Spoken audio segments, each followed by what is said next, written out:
Ladies and gentlemen, welcome to the Tundra Dude 34 YouTube channel. I hope you're having a fantastic day.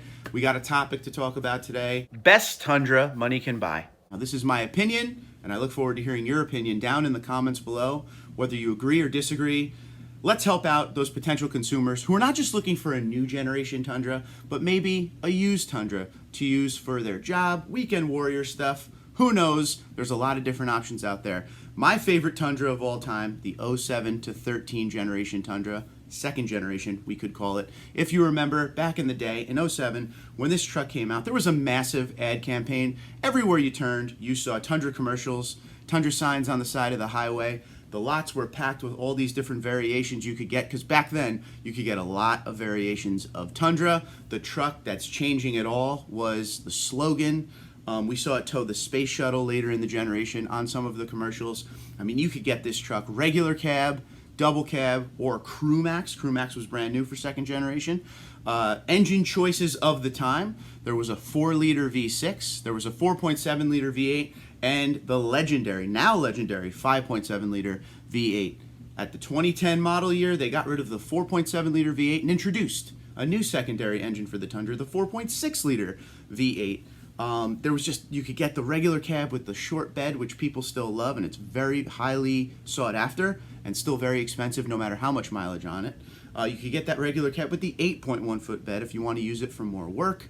There was the double cab with the 6.5-foot bed, a great back seat, gigantic back seat, and you still had that 6.5-foot bed. Or if you need more back seat, you go up into the Crew Max, and then you get a 5.5-foot bed. Storage on the interior of this truck, there was plenty. If you did not get the moonroof, you had a bunch of storage compartments right above your head. You could put your sunglasses, maps, whatever you wanted. If you did get the moonroof, it took a couple of those storage compartments away, but there was still plenty of space because you had 2 glove boxes and a cavernous center console. And this is the kind of stuff that was coming out with this Tundra. They wanted you to know that this truck was meant for work. There was an available TRD off-road package in the beginning. There were things like the TRD Rock Warrior that came out later down the road. At first it was, which I miss, I will admit to you, I still miss, the 6 CD changer that was in there. I still love CDs. I don't care about technology. CDs were awesome. And then later in the generation, they came out with a navigation screen, available navigation screen. And the layout was just something a little bit different than we saw from the first generation. But it had some things in it that people didn't understand when the truck went up to 2014. It kind of went away. Now, if you look at the back seat of this Tundra, you will see what, even from 14 to 21, it's that same setup in the rear of a Crew Max. Now, the seats folded down in the 07 to 13 Tundra. In 14, they folded up. And a lot of people like the fact that they folded down, and it gave you kind of a good work surface. You could put stuff on that won't damage the seats. And that is one thing that did go away, when they did the refresh in 2014. So a lot of people weren't happy with that because when you lifted the seat up, you had to deal with, the floor came right up to the base of the Crew Max seat.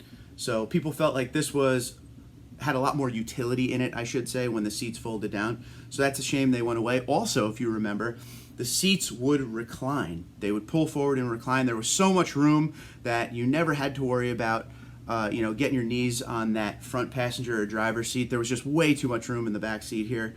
But they did recline to make it comfortable for your rear seat passenger. Another thing that is not available anymore was the available, I should say, I don't know if I should say available because it was in the lower trims. It was a column shifter and it was a 6-seater setup. So that was great for your crew, and that was in double cab and Crew Max. So you didn't really have a center console there. You could fold down the little mini seat in the middle, if you weren't using it, but you can fit 6 people instead of 5, and you had the column shifter, so you had a lot more space on the cab. And again, that was great for folks that were taking their Tundra to the job site, to fishing, whatever you were using your Tundra for. That was just an extra seat for somebody else, which is always a good thing. When we talk about styling, to me, and I really want to hear what you guys think about this in the comments below, I still think this truck is very modern looking, very beautiful. There's not a lot going on. This particular picture, you got some chrome on there, nothing too crazy. It's just a great looking truck. That's a 20-inch wheel package. Of course, there's the TRD off-road package available on this truck. which I think the wheels on the TRD off-road package from the 07 to 13 generation is the best Tundra wheel ever offered. Again, want to hear your comments on that below. But it's a really good looking truck, and it doesn't feel outdated to me in the look. Big 5.7 liter V8 engine, of course. This is a nice little regular cab, short bed or standard bed. The bed is 6.5 feet.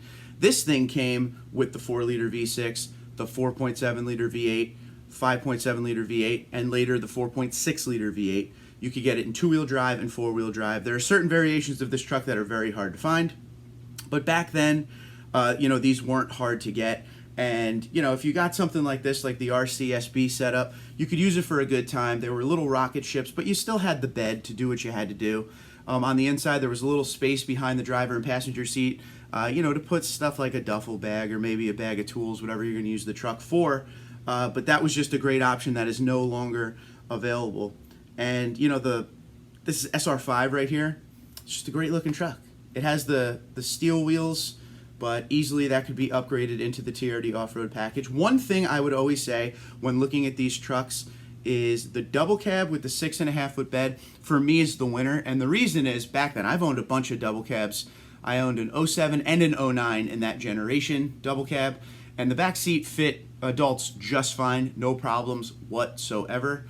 And that remains true for the 14 to 21 as well. But the best part about that is you had the back seat for passengers, but you still had that 6.5 foot bed for utility and whatever you were using the truck for. So it was good to have, instead of, maybe you didn't need that massive Crew Max cab, because it was massive, and a smaller bed. So it was kind of the best of both worlds at the time. But as far as Tundras today, if you go on to things like Auto Trader or different websites like that, you will see that these Tundras are still out there with massive amounts of miles on them. I mean, you could find low mile ones as well, but there's some out there that have almost 300,000 miles on them, and you could still buy them in the teens. They held their value fantastic, and they're still out there running. Legendary. There's a reason I always say the word legendary with the 5.7 liter V8. The thing was built to last, and they're still out there for sale. So if you're in the market for a Toyota Tundra and you're doing your research, hopefully this video helps a little bit. Hopefully there'll be a lot of comments from some viewers talking about their ownership experiences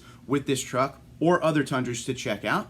Make sure you look into that 07 to 13 Tundra, because the prices of used are starting to come down a little bit, and you could still get a lot of miles. So say you find one around 50, 60,000 miles, that thing's just breaking in. That Tundra can run, if you take care of it, and if it was taken care of, into the high 100,000s. As you could see on websites like Auto Trader, they're still out there. But they're out there. You can find them in the teens. I saw a couple for $7,000, $8,000. A little bit worse condition, probably need some loving. 300,000 miles on the engine, but there is a lot of different variations out there. So I implore you to check out that 07 to 13 Tundra.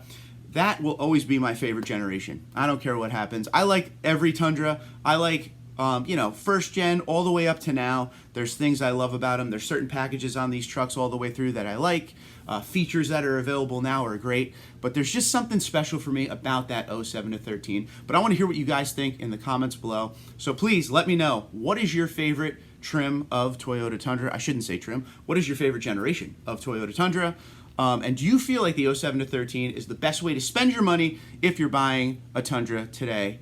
Twitter, Instagram, LinkedIn, Facebook at TundraDude34, TundraDude34@gmail.com. You guys have a great day. Be safe, be well, and happy hunting for your new or used Toyota Tundra.